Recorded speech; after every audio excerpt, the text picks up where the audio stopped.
Això és un procés que ja ve de lluny.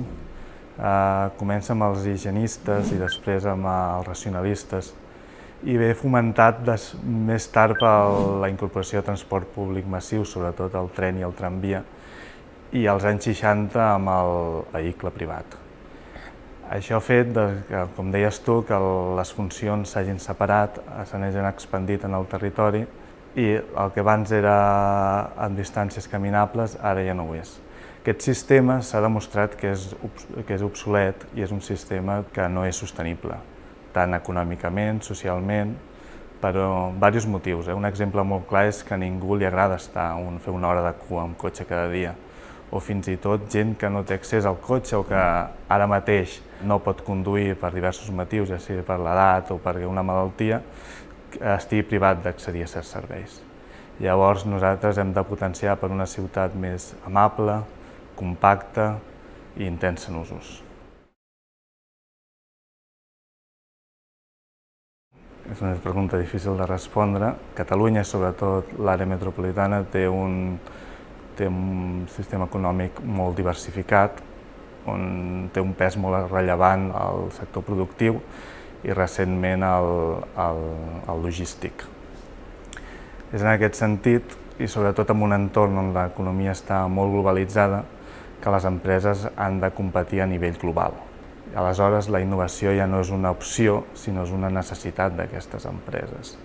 Però també és evident que és la necessitat el que genera la innovació i no el contrari. O sigui, el fet de tenir empreses productives en el nostre país fan que generen la necessitat d'aquesta innovació i fan que aquesta es pugui produir. S'ha demostrat en els últims anys que la innovació no neix de forma espontània, neix a favor d'aquesta necessitat. I és per això que hem de protegir les activitats productives del nostre país. Indústria ha variat molt els últims anys i segueix variant. És segurament una de les coses que ha mutat més. D'indústries verticals en què entra un producte, matèria primera, per una porta i surt un producte acabat, preparat per distribuir per l'altra, cada vegada en queden menys. Són les indústries dels anys 60 i 70 quan es va redactar el PGM.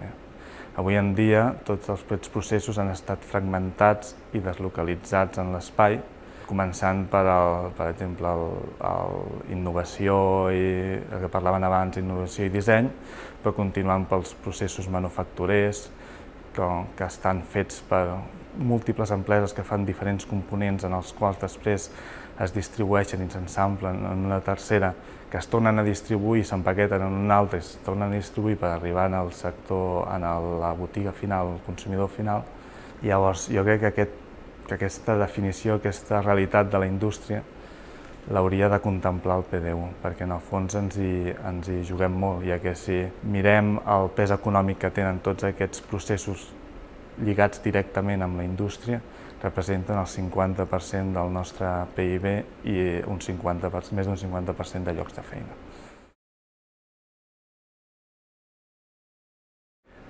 Primer de tot, s'ha de garantir llocs on es pugui fer, que puguin realitzar-se aquests processos, o sigui, el sòl.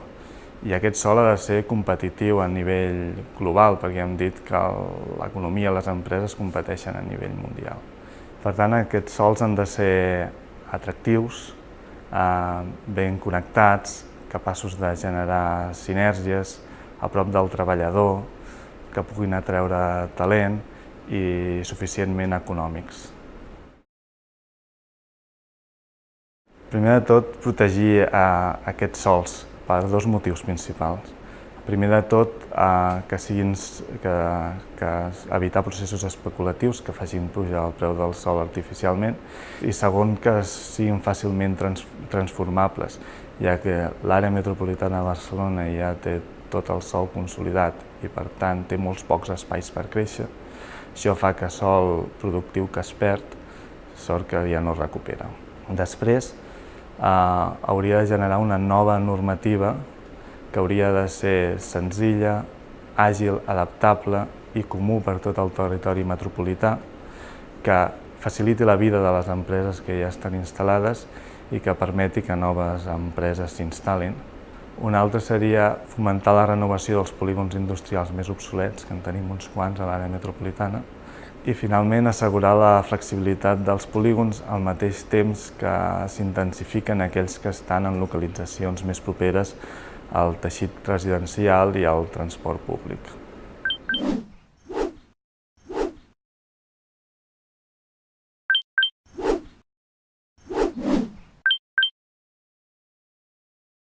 Sí, la veritat és que sí, no? Hem patit un procés de concentració i estem patint un procés de concentració de la població en ciutats per la seva oferta diferencial de servei, d'oportunitats, i per tant l'usuari, el ciutadà, està en el centre de tot el que és la planificació. I per tant cada vegada més les activitats que són menys afins amb l'usuari estan més abocades a separar-se del dia a dia de l'usuari. Aquest és el paper, per exemple, de les activitats econòmiques, polígons industrials que s'estan allunyant. Tot això té una conseqüència molt alta en temes de transport i de mobilitat, i és que les estadístiques, tots els indicadors de mobilitat s'incrementen per aquesta segregació espaial que està patint, diguem-ne, els entorns espaials, els entorns econòmics. Per tant, seria recomanable donar valor a les ciutats i àrees metropolitanes mediterrànies, complexes, més madures, amb diversitats d'usos del sòl i urbanístics. Cada dia més hi ha el fenomen de la globalització, xarxes més complexes on els centres de decisió, els centres de disseny, els centres productors estan distribuïts a nivell de tot el planeta. No obstant, en el teixit català, teixit industrial català, hi ha un fenomen, que és la importància de la petita i mitjana empresa, on el fenomen de la innovació, ser capdavanters en sectors molt punters, ha estat una revolució i ha aconseguit tenir un èxit i distribuir productes, béns i serveis a nivell internacional. Tot això també passa per la customització, és a dir, adaptar el perfil del producte al client final. No obstant, ja sigui globalització, model global de béns de consum o aquesta innovació amb la customització, tot això està resultat i està podent ser degut a uns preus molt baixos del transport. És a dir, el transport, els preus són molt baixos i això permet aquesta segmentació, segregació de l'espai i, per tant, intensificar el transport degut a que les rendes urbanes són bastant altes.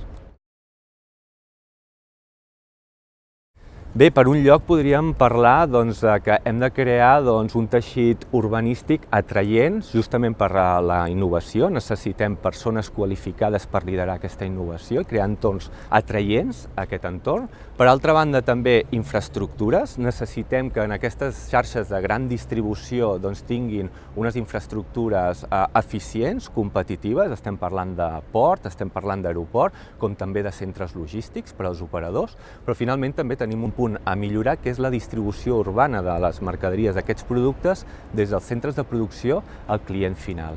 I aquí és on tenim, diguem-ne, una diversitat normativa.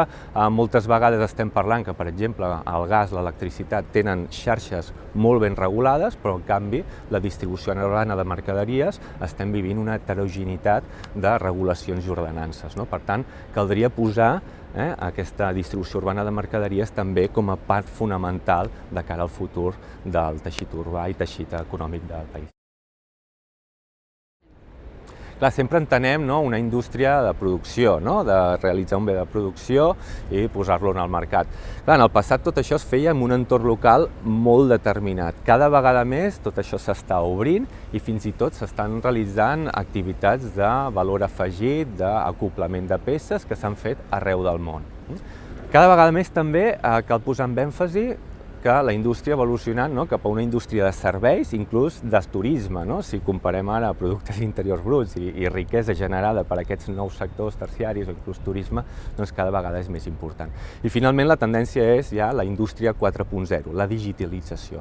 La digitalització comportarà, jo crec, un nou paradigma d'activitat econòmica on el productor d'un bé es posarà en contacte amb el client final potencial. Per tant, desintermediaritzarem tot el que és la cadena logística i, per tant, s'incrementaran totes aquestes relacions potencials entre clients i usuaris i productors finals.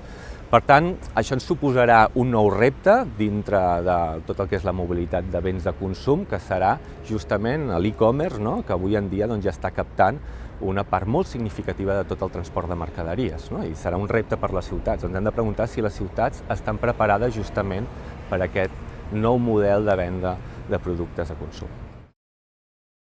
Jo el que diria és que, a més de parlar d'infraestructures, hauríem de parlar de com utilitzem aquest espai urbà i aquestes infraestructures. I, per tant, jo crec que el repte és desenvolupar ordenances, regulacions que permetin una simultaneïtat d'ús d'una ciutat per les persones, però també que garanteixi l'activitat econòmica. Pensem que qualsevol restricció a l'activitat de mercaderies estem parlant que és una restricció i un fre a l'activitat econòmica.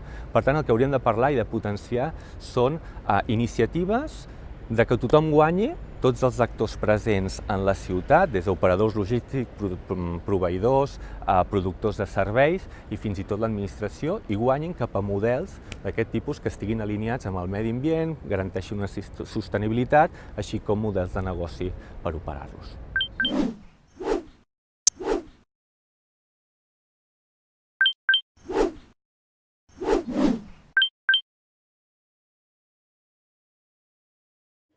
Pues lamentablemente sí, porque claro, todo esto tiene una inercia que viene de lejos. Hay una cierta lógica, por ejemplo, que la industria contaminante esté separada de la vivienda, pues es una lógica. Pero yo creo que el propio sistema económico, a la búsqueda de un negocio rápido y fácil, ha hecho que históricamente tanto las actividades como las personas, etcétera, etcétera, tiendan a segregarse en el espacio, hasta que ha llegado algunos momentos que se ha reconocido esta realidad, podríamos decir, a través, por ejemplo, de la Carta de Atenas, del movimiento moderno, ¿no? Y desde entonces la práctica de la zonificación ha sido, segregación de usos, ha sido una práctica siempre común. En cambio, desde la perspectiva actual, parece que lo lógico sería pensar en asentamientos de carácter mixto, con actividades compatibles entre sí, con lo cual evitaríamos muchísima generación de movilidad, podríamos decir, extraordinaria, y reduciríamos la contaminación, haríamos unos asentamientos más ricos, más complejos y generando muchísima menos movilidad por el territorio. Respecto a la ordenación territorial, a su organización física en el territorio, está sobre todo concentrada en torno a la ciudad de Barcelona y después en los interiores del área metropolitana de Barcelona. Es una estructura de pequeñas y medianas empresas que tienen una importante interrelación entre ellas, lo cual consigue unas economías externas que les hacen funcionar mejor que si estuviesen aisladas. Y por lo tanto, la lógica sería, a partir de esta situación, de este punto de partida territorial, para fortalecer aquel sistema territorial que tenemos, ¿no? Claro, la lógica del sistema en el que estamos, de este sistema capitalista extractivo, pues es el negocio rápido, a corto plazo, etcétera, sin importarle demasiado los costes sociales que todo esto tienen, los costes ambientales. Bueno, pues sobre esta plataforma, que será la necesaria para la regeneración industrial del área metropolitana, seguramente tendríamos que trabajar en sentido positivo, mejorando toda esta plataforma territorial, industrial y de actividad que ya tenemos, para darle la vuelta y conseguir un futuro mejor. La industria ha pasado, estamos en un proceso de transición de lo que era la industria manufacturera a una industria que hoy se llama la nueva industria o la industria 4.0. Quiere decir que con los avances tecnológicos que se han producido en este proceso de globalización, lo que se produce es que cada vez el terciario, el sector terciario, se mezcla más con la industria directamente, ¿no? Y por lo tanto aparece con mucha importancia los servicios intermedios, los servicios a la producción, tales como, por ejemplo, pues el transporte de las mercancías, todos los aspectos de la financiación, los aspectos jurídico-administrativos, la contabilidad, el marketing, la comercialización, todo eso que antes estaba dentro de las industrias a pequeña escala, ahora se produce fuera, complementando los servicios propiamente de la producción, basándose en todo el proceso de digitalización, en todo este proceso de que se llaman las economías del conocimiento y por lo tanto pasando a un estadio diferente en esta cuarta revolución industrial. ¿no? Pues esta es la nueva industria, que es la que nos interesa, porque la industria manufacturera sigue siendo importante, pero no puede dar respuesta ya a los nuevos servicios, que no son estrictamente de transformación de productos, sino de creación de otros productos que ya no son propiamente físicos, materiales. Bueno, pues los requisitos para que todo esto funcionase bien tendría que ser, por una parte, tener un territorio apto, preparado, con potencialidad para que pueda desarrollarse toda esa actividad económica. ¿Qué exigencias tendría todo esto? Pues tiene una exigencia de accesibilidad, seguro, de accesibilidad por transporte público y por ferrocarril. Tiene una exigencia de poder conectar estos polígonos, estos sectores, con la red ferroviaria para el transporte de mercancías. Tiene la exigencia de la proximidad a las universidades, a los centros de investigación, a los centros urbanos también, porque en los centros urbanos hay una acumulación de servicios que pueden ser necesarios para completar lo que en estos polígonos se puedan hacer, etc., ¿no?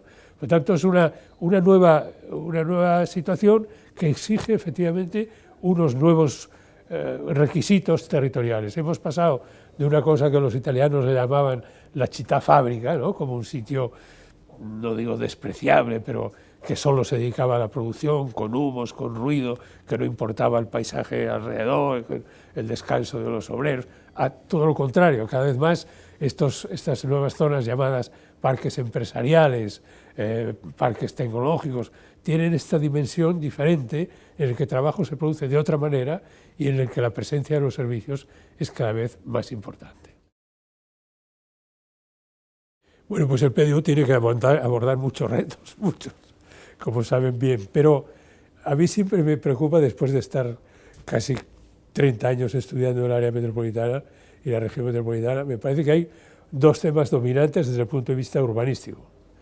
Por uno son las grandes extensiones de la vivienda dispersa, ¿no? Lo que llamamos la ciudad dispersa, las urbanizaciones que ocupan miles y miles de hectáreas del territorio. Y por otra, son justamente estos polígonos industriales que están ya prácticamente obsoletos, ¿no? Que tienen, claro, se ha producido este cambio de la industria y entonces están en un momento crítico de abandono, de sustitución puntual a veces por actividades que no debieran estar en un polígono industrial, como puede ser desde las mezquitas a los sitios para aprender a conducir, a salas de fiesta. O sea, ¿qué tendríamos que hacer con estos polígonos? Bueno, pues yo creo que con estos polígonos lo primero que tenemos que tener es tener una visión amplia de que el sistema de actividad económica en general va más allá del área metropolitana, no de los 37, sino que yo creo que hemos de pensar en que el sistema natural es la región metropolitana de Barcelona. Primera cuestión, porque si no,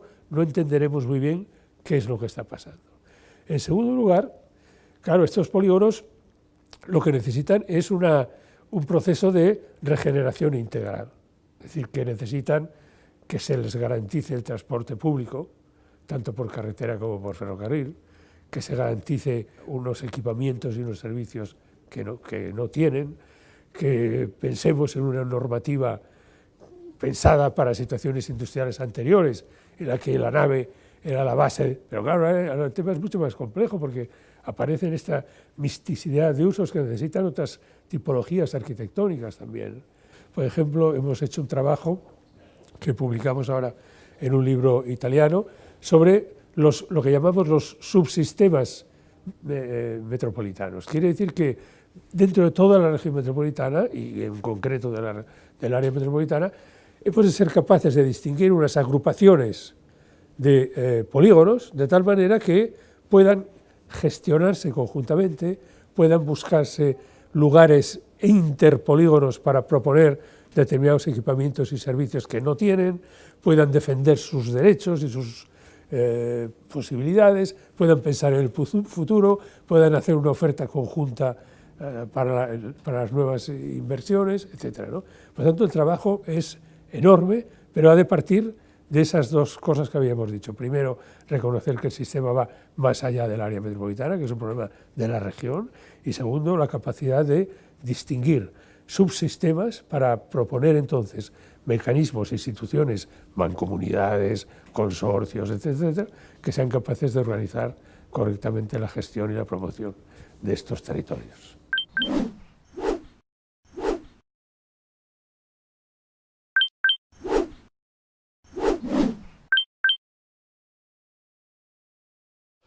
A veure, les tres sí.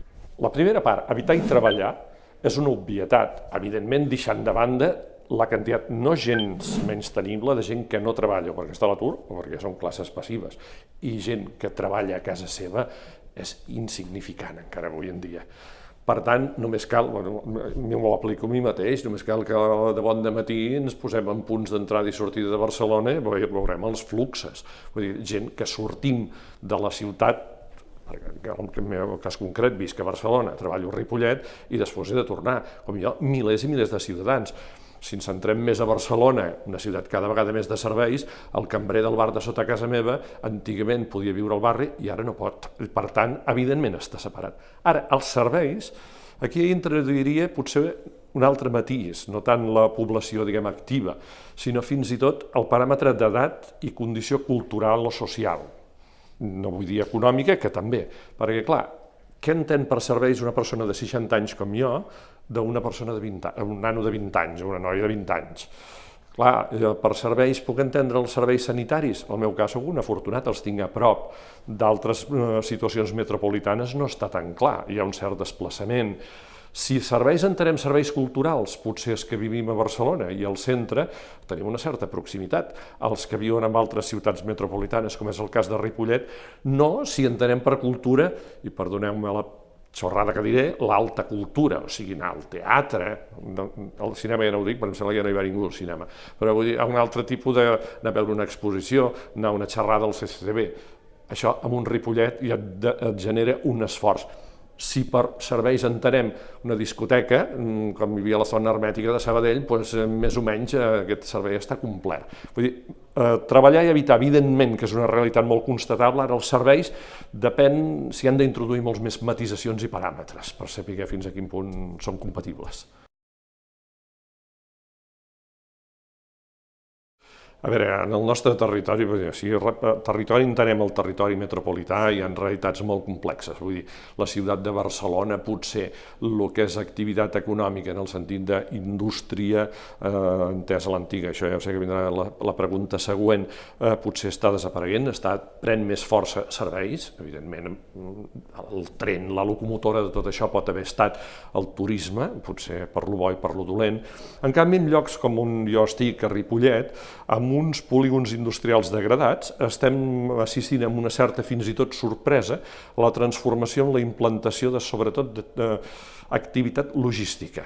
I, per tant, l'activitat logística té uns requeriments molt diferents d'aquells antics polígons de naus de 300 metres del senyor Papet, que fabricava, no sé, un pern o una peça que després venia a la Cintermetal, que a la seva vegada venia a la Seat de Martorell. Vull dir, aquest esquema ha canviat completament. Veig que logística i distribució, evidentment, estan prenent molta força. La innovació és obvi i fonamental i un gran repte, perquè la innovació que va vinculada amb noves tecnologies a Barcelona té una oferta i una demanda, però en un Ripollet té una demanda però no té una oferta. El gran repte que tenim als nostres polígons és que no hi arriba ni fibra òptica. I això és un drama per a una empresa de logística, per exemple. I, evidentment, la innovació és fonamental, però innovació també en el sentit de recerca. Això, l'eix de la B30, que potser no és estrictament àrea metropolitana, s'està en un punt d'especialització en recerca, evidentment, vinculades amb tecnologies informàtiques. Això és fonamental. La paraula en si, indústria, a mi quasi em té ressonàncies de Charles Dickens, o sigui, quasi em sembla una cosa del 1830 com a molt tard. La indústria en el 2018 a mi no em diu gran cosa, és una paraula antiga.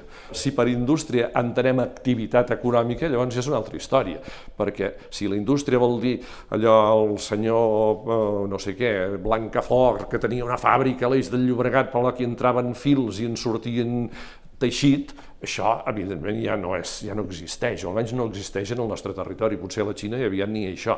En tot cas, el que existeix és ensamblatge de diferents coses que es fabriquen en llocs inversemblants i separats del món i, evidentment, la distribució de tot això. òbviament, les bones comunicacions. I bones comunicacions em refereixo no sols a les que històricament i encara per inèrcia pensem, carreteres, proximitat que per tant i ferrocarrils i proximitat al port i a l'aeroport, sinó bones comunicacions, ho he dit també, fibra òptica, les autopistes d'informació, són fonamentals per això. I aquesta, ho he dit abans i ho torno a dir ara, segueix sent un repte que no el tenim ben resolt encara. Els reptes del PDU, evidentment, en un territori tan complex i amb un ja de per si l'àrea metropolitana, que potser amb les jornades de treball que portem aquí des de fa més d'un any, quasi es posa en evidència una mica l'artificiositat dels seus límits, perquè el territori, la realitat del territori és més tossuda que la voluntat administrativa, evidentment és canviar el model de governança. No pot ser que l'àrea metropolitana sigui la juxtaposició de 36 municipis, vol dir 36 maneres de fer 36 decisions diferents i a vegades contradictòries. Per tant, el model de governança que igual implicarà cessió d'algunes competències municipals a l'ens metropolità i, evidentment, aquest ens metropolità de pensar l'àrea metropolitana com una gran ciutat, però no una gran ciutat que al centre és Barcelona, sinó una gran ciutat complexa, un gran territori complex, identificar multicentralitats i, evidentment, el teixit, antic teixit industrial, que ara ja tots estem dient teixit d'activitat econòmica, repensar-lo i repotenciar-lo i reinventar-lo.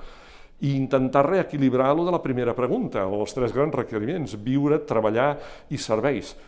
Difícil, però si més no s'hauria d'intentar. El que s'ha d'acabar és amb la ciutat zonificada, teoritzada a partir dels anys 30. El que és on s'hi treballa no s'hi viu, on no s'hi viu no s'hi treballa. Això és un model a superar. No està superat, hauria de ser un model a superar.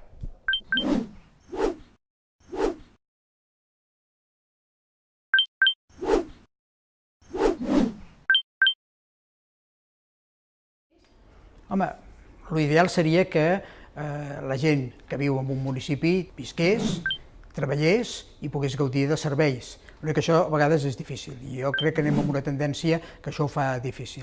Una dada, Barcelona ciutat té 200.000 llocs de treball per sobre de la població ocupada. Per tant, vol dir que hi ha gent que entra a Barcelona diàriament a treballar i per tant això hi ha una mobilitat forçada.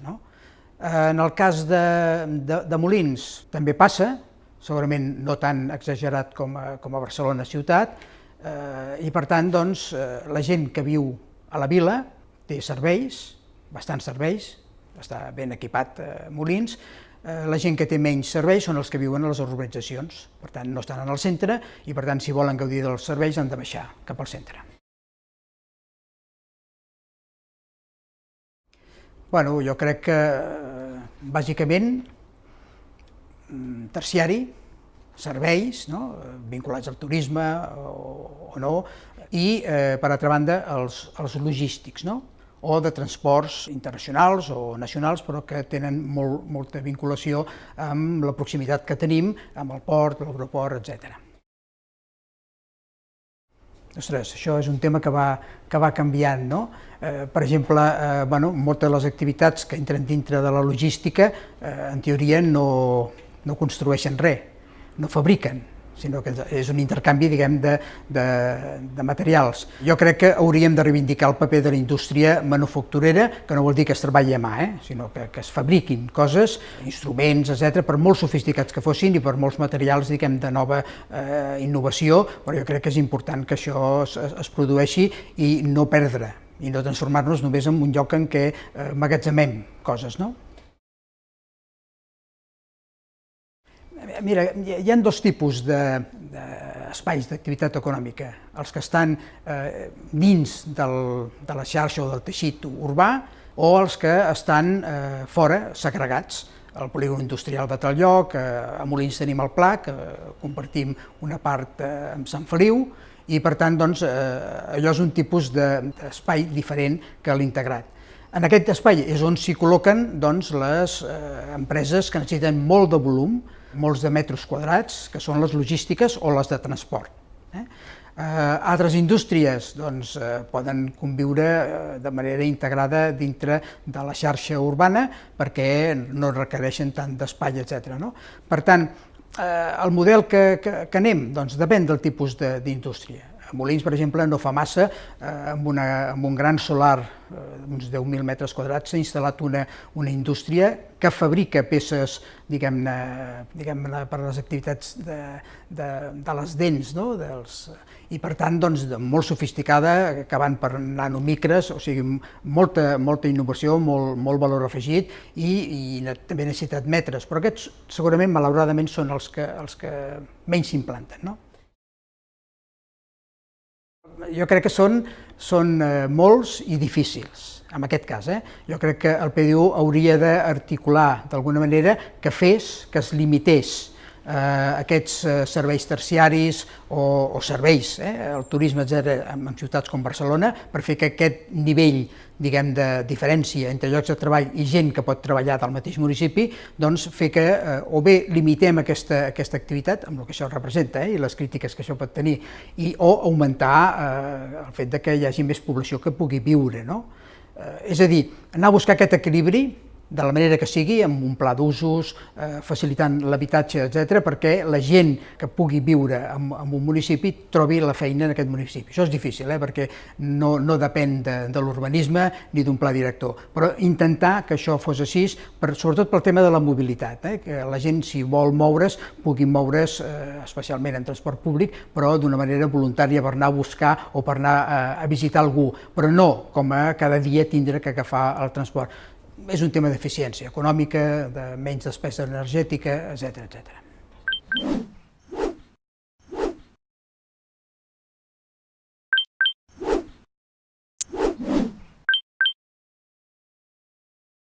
Sembla que és evident, no? Cada vegada vivim en un lloc, treballem en un altre i anem a divertir-nos en un altre, i tots, en principi, són tots separats, el qual no vol dir que sigui qualitat de vida, perquè la gent ha sortit o ha sigut expulsada d'alguna manera de Barcelona, de les centralitats de les ciutats més grans, i en el nostre cas és un poble, hi ha molt habitatge aïllat, molt habitatge unifamiliar, i llavors pensa que això és una manera de qualitat de vida. Jo crec que no és tan així, sinó que la qualitat de la vida també és això, però també és que tu visquis i treballis el més a prop possible, no?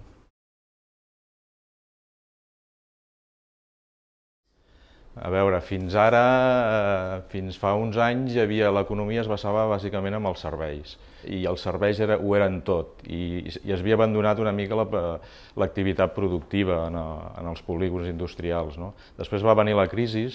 Aquesta crisi va comportar que moltes naus s'abandonessin, i llavors, per treure rendibilitat, què feien els propietaris o què feien els promotors? Doncs hi havia tendència a posar serveis que potser no li tocarien, no?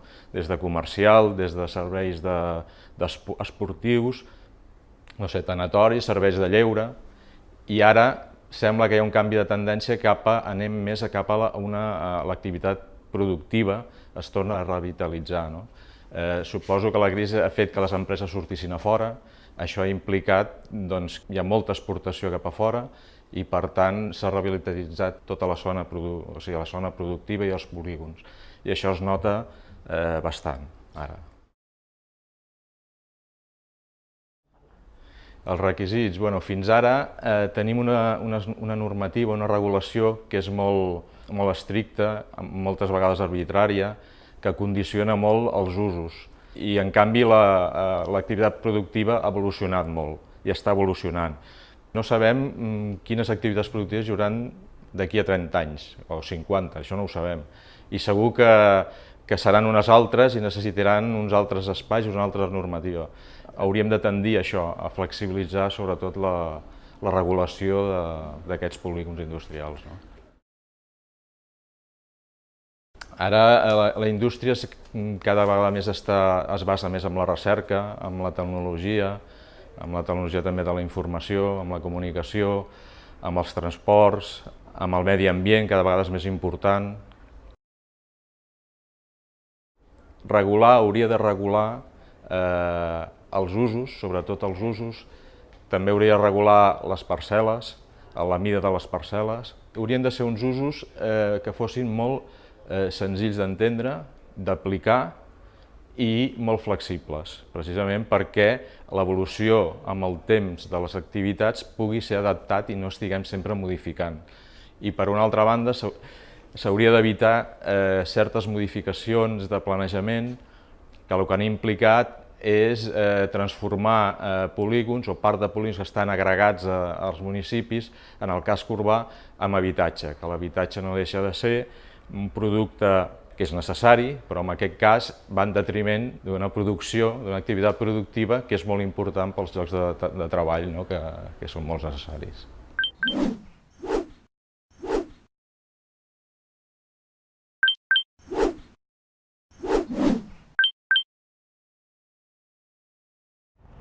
Bé, això depèn una mica dels llocs del territori. Hi ha llocs en el qual estan més integrades, com Barcelona, i hi ha llocs que estan una mica, hi ha més polígons industrials més separats. Però en general, si hi ha una constant en l'àrea metropolitana, amb algunes excepcions d'alguns municipis, és la proximitat que hi ha entre els llocs en el qual està el nucli urbà i el nucli d'activitat econòmica. I això és un element d'avantatge perquè permet parlar d'un contínuum urbà i d'una integració important. A banda, com tenim el tema que aquí no podem tenir determinat tipus d'indústria, sinó que tenim són indústries molt avançades o temes logístics o temes de transformació lleugera o tova, per dir-ho d'alguna manera en termes econòmics, o sigui, no d'indústria pesada, això permet tenir una indústria integrada a la ciutat. I això hauria de beneficiar també els temes de la compacitat de la ciutat. El que passa que, com ja sabem, la gent troba feina on pot i viu on pot, no? El nostre territori hem passat d'un model que era clarament industrial. En algun moment, en els anys 2001, dèiem que la indústria estava morta o la millor indústria és la que no es planifica o que no existeix. I ara tornem a la reivindicació, al reclam de fer una activitat industrial. Per una raó senzilla, perquè l'activitat industrial genera molt valor afegit, genera molts llocs de treball. El que passa que a vegades parlem de la indústria i estem pensant en una fàbrica de components metàl·lics, i a vegades la indústria també és la indústria de l'electrònica o la indústria 4.0, que és la indústria que està avui dia molt basada en la digitalització, o estem pensant que hi ha activitats de caràcter que podríem anomenar entre cometes industrials, però que són el perímetre de la indústria, com l'activitat de les noves tecnologies o l'activitat d'una tecnologia aplicada a la indústria. Per tant, jo crec que anem a una societat en la qual hi haurà un gran pes de la indústria, però no la indústria que coneixíem, això que li diem ara la indústria 4.0. Jo diria que, bàsicament, hem de tenir algun tipus de model flexible, el qual no vol dir un model liberal, que no és el mateix. O sigui, si nosaltres ara estem pensant en un pla urbanístic dels anys 70, estem pensant en un tipus d'indústria en el qual la indústria és una indústria pesada, una indústria que era molt contaminant. En principi, el primer requeriment és una indústria sostenible ambientalment, creadora de llocs de treball, però també estem parlant de qual és la nova conformació d'aquesta indústria. Aquesta indústria és una indústria que ha de ser competitiva en el mercat global, però també ha de ser molt avançada. Nosaltres no podem competir en temes d'una indústria molt intensiva en un tipus de mà d'obra, hem de parlar d'una mà d'obra qualificada. Per tant, hem de pensar això va molt lligat amb el tema del coneixement, per tant, en la proximitat dels centres d'investigació i desenvolupament, molt lligada amb el tema dels centres universitaris, però sobretot un nou tipus d'activitat econòmica que tingui a veure amb això, aquesta idea de la indústria més avançada, la indústria molt digitalitzada, la indústria que genera molt valor afegit. Per tant, estem parlant d'una localització, d'una necessitat de la indústria, d'una ràpida transformació. Si vostè em pregunta, vostè s'imagina qual és la indústria l'any 2030 o 2035? Quan fem un pla urbanístic no el fem per demà passat, estem fent una cosa potser per 20 anys. Penseu que el Pla General Metropolitana de l'any 76 estem al 2018. Per tant, han passat 42 anys i encara estem vivint d'aquella història. Per tant, estem parlant d'un pla que com a mínim tingui 30 anys. Algú s'imagina com serà un centre? Jo tinc una tesi que és molt senzilla. Quan la gent em parla del pla director i sobretot del centre de formació professional, jo els dic, feu-los tots de pla dur. Per quina raó? Perquè segurament d'aquí a 20 o 25 anys o 15 anys les necessitats formatives de la gent que treballa a la indústria no seran les mateixes que avui dia. El pla dur és molt fàcil de canviar-lo. Això que diem la indústria 4.0 és una indústria bàsicament centrada. Hi ha diversos components. El més important és la digitalització del procés. Un altre tema molt important és el tema de la proximitat de la producció a la distribució. És molt important això. Un altre element és la integració de tota la cadena de valor en llocs centrals, o sigui, això de fabriquem a Xina, empaquetem a Àfrica i venem a, no sé, a Estats Units. Bueno, ara el que intentem és anar integrant, en tot cas tots volem vendre als Estats Units o a Suècia, però en qualsevol cas la idea és de la integració. El model més clàssic són els clústers automobilístics, per exemple, aquí en el Baix Llobregat, diguem-ne, no? La SEAT, diguem-ne, no? O la Nissan, que tenen tota una sèrie d'empreses que li treballen amb ells, els subproductes, diguem-ne, no? El volant de la màquina, l'embrague, tot això, del cotxe, tots aquests factors que formen part, diguem-ne, de la cadena de valor, de la producció d'un vehicle, o de la indústria alimentària, la indústria agroalimentària, que és una indústria clàssica, la indústria agroalimentària, del qual Catalunya i l'àrea metropolitana té un pes molt important, necessita una major integració del valor. Però clar, això s'ha de fer amb digitalització, amb uns recursos humans molt preparats, amb una proximitat entre les diverses parts del procés de producció de tot el producte final, i això és la nova indústria, diguem-ne, no? I aleshores amb una gran inversió en investigació i desenvolupament, cosa que no estem fent aquí a Catalunya ni a Espanya prou, però segurament a Catalunya, no? Hem de canviar totalment el model nostre de producció, hem d'anar a models com tenen els sistemes anglosaxons, sobretot del nord d'Europa, diguem-ne, no? Els nòrdics, no? D'una forta inversió en investigació i desenvolupament. A veure, per nosaltres, com a l'àrea de desenvolupament social i econòmic, el principal repte, aunque sembli que no té a veure amb l'activitat econòmica, és garantir l'accés de tothom a la igualtat d'oportunitats. Nosaltres estem per al benestar de la gent, no per solament el model econòmic de la indústria. I per garantir això necessitem bons salaris, necessitem bona formació de la gent, necessitem que la gent tingui oportunitats, necessitem treballar el tema del gènere, diguem-ne, no? O sigui, treballar sobre la qualitat de vida i les condicions de la gent. I per això necessitem tres coses. Una és treballar el tema de formació, recursos humans, capital humà. Segon element, preparar un territori, diguem-ne, no? Perquè aquest territori sigui apte, no? La qualificació urbanística, el lloc en el qual s'implantin, les infraestructures per accedir, treure, entrar i sortir, i per últim, diguem-ne, el posar mitjans, o com a mínim actuar com a lobby o com a element de pressió perquè les empreses i els treballadors i les empreses tinguin les oportunitats per poder, diguem-ne, accedir a mercats, que és el que nosaltres intentem fer, internacionalització de l'economia, captació d'inversions, etc. Amb aquesta combinació capital humà, territori preparat i una economia oberta al món, sense perjudicar la gent del país, molt important, sinó afavorim la integració, diguem-ne, del treballador en tots aquests processos i les treballadores en aquests processos, podem arribar a algun lloc i això és el que nosaltres aportem al pla director.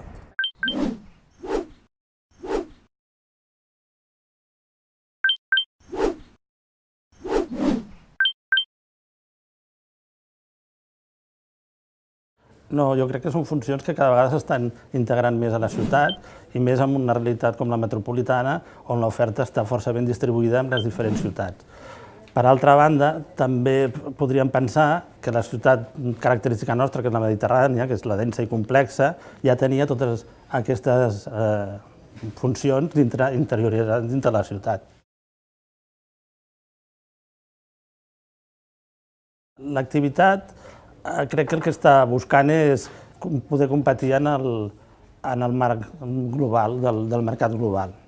Això vol dir que s'han d'estar revisant contínuament els processos de producció per adaptar-los i millorar-los. Per altra banda, també alhora s'està convivint amb els models anteriors, perquè encara som dependents dels altres sistemes productius encara vigents.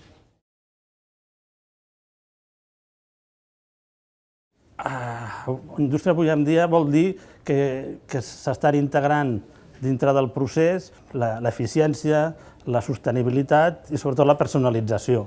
Tots estem sentint conceptes nous, indústria 4.0, economia circular, sostenibilitat, personalització a través de l'autoproducció. És un nou paradigma i, per tant, tot això s'ha d'anar buscant quins són els entorns i quines són les edificacions i quines són les relacions que les han de nodrir. Doncs un territori ben vertebrat, amb bons serveis i bons subministres i, a més, amb uns costos assequibles. Xarxes, serveis, transports, etc. Aquest és el gran repte d'evolucionar i també pensar que tot això s'ha de fer amb unes velocitats diferents a les que estem acostumats perquè els requeriments són més ràpids i l'evolució també és molt més ràpida. El PDU, doncs, bàsicament incorporar les directrius per prosseguir la vertebració del territori que s'està fent des de fa dècades, però apuntant aquests objectius, també el subministrament, les xarxes, tots els serveis, i per altra banda també dotar a les administracions, a les nostres administracions, dels instruments perquè les regulacions tinguin incorporats aquests objectius de celeritat i d'adaptabilitat. Hem de canviar la manera de regular, sobretot en temes urbanístics, els paràmetres, perquè el que hem de medir encara no sabem quins patrons té i, per tant, necessitem unes altres eines.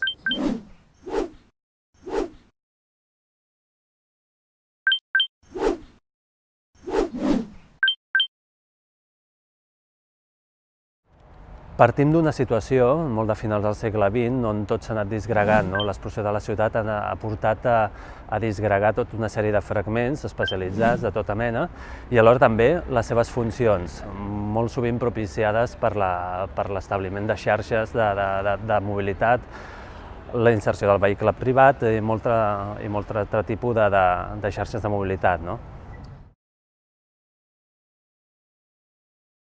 Bé, sí que és cert que estem veient dues situacions. Parlar d'un únic model es fa difícil, però sí que veiem que hi ha una polarització envers la necessitat que tenim de grans espais per la distribució i l'emmagatzematge, el que diríem la logística, però d'altra banda també necessitem d'aquests espais molt més urbans, continus, on es produeixen activitats més petites, el que podríem dir el sector de la petita i mitjana empresa, que són molt necessaris, diguem-ne, per l'establiment del metabolisme propi i les funcions de la ciutat.